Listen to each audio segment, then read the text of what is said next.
So mayong hapon mga kaangkoy, sa niya nasab si Koy sa Anthony TV nga maglaglag o maglakwat siya. For this video sa mga kaangkoys, ani ata dinhi sa poblasyon gipo sa Mogador Sur. Ug sa atong nakita diya mga kaangkoys, medyo daghan siya mga tinda kitungod aduna tay gitawag og tabo or daghan sa diya mga baligya, mga street foods ug uban pa. Ug ala na mga tagna mga koys, pabalik na ta sa Pagadian City. Ug samtang sa atong panagbiyahe na obserbara nato ang kabibo sa kadalanan.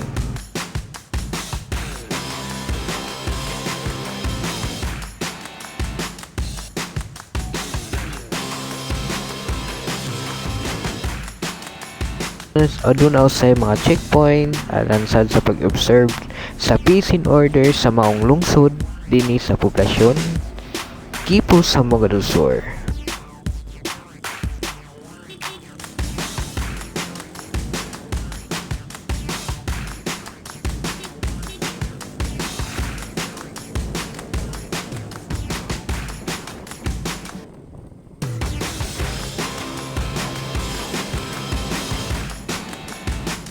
Kung mga koys, ayaw kalimot sa pag-amping sa pag-drive o gimuang finish line ang inyong mulianan kaya doon na kayo nagpaabos sa inyong paguli o makauli mo nga safety.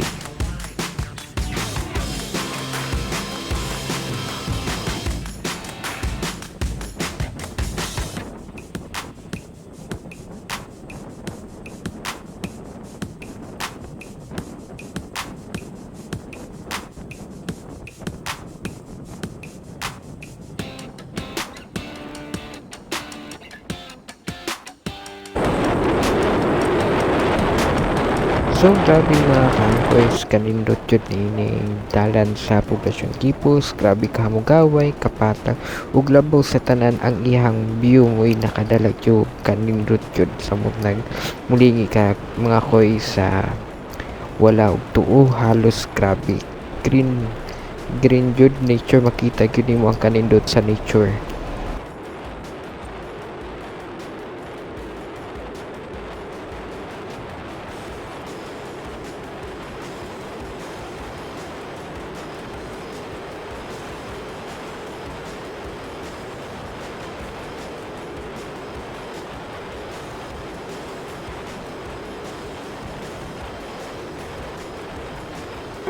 And that's only for today's video mga boys, no? See you next time. At pagkapingaw o siyempre video na ito atong panamit video or pag-iwas na mini-vlog na ito. God bless, that's all for today and